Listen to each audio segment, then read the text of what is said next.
Hello everyone, நீங்க பார்த்துட்டு இருக்கிறது GM Enterprises. ஸோ நம்மளோட ஷாப்போட லொக்கேஷன் பார்த்தீங்கன்னா வள்ளியூரில் இருக்குது.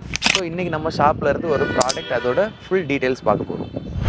ஸோ இந்த கேமராவோட ஃபஸ்ட்டு ஃபீச்சர்னு பார்த்தீங்கன்னா இது டியூவல் லென்ஸோட வரக்கூடிய ஒரு கேமரா. இதில் இது ஃபிக்ஸ்டு லென்ஸ், இது movable lens, pan and tilt ஃபங்க்ஷனோட வரும். உங்களோட மொபைல் அப்ளிகேஷன்லேயே நீங்கள் ஜாய்ஸ்டிக் வழியாக இந்த பேன் அண்ட் டில்ட் நீங்கள் பண்ணிக்கலாம். ரெண்டாவது அட்வான்டேஜ்னு பார்த்தீங்கன்னா இது உங்களுக்கு ஒரு சோலார் கேமரா. ஸோ சோலார் பேனலோடு வந்துடும். நீங்கள் எலக்ட்ரிசிட்டி இல்லாத இடத்துல கூட இந்த கேமராவை உங்களால் மாட்ட முடியும். ஸோ இந்த கேமராவை நீங்கள் ஃபிக்ஸ் பண்ணுறீங்கன்னா இதில் வந்து ஒரு 4G சிம் அண்டு ஒரு மெமரி கார்டு போடுற மாதிரி இருக்கும். அந்த மெமரி கார்டில் தான் உங்களுக்கு இது சேவ் ஆகும். அண்ட் தென் அந்த சிம் வழியாக தான் உங்கள் மொபைலில் நீங்கள் பார்ப்பீங்க. ஸோ இந்த ஹை செக்யூர் பிராண்டில் இருந்து கூட வரக்கூடிய லைன் அப் ப்ராடக்ட்ஸ் பார்த்தீங்கன்னா இந்த camera with solar twelve lens, இது டுவல் லென்ஸ் வித்தவுட் சோலார் இந்த ப்ராடக்ட், அண்ட் இந்த product with solar single lens. So இந்த மாதிரி ப்ராடக்ட்ஸ் எல்லாம் உங்களுக்கு தேவைப்படுது. அதோட சொல்யூஷனுக்கு நீங்கள் GM Enterprises கான்டாக்ட் பண்ணுங்கள். தேங்க்யூ.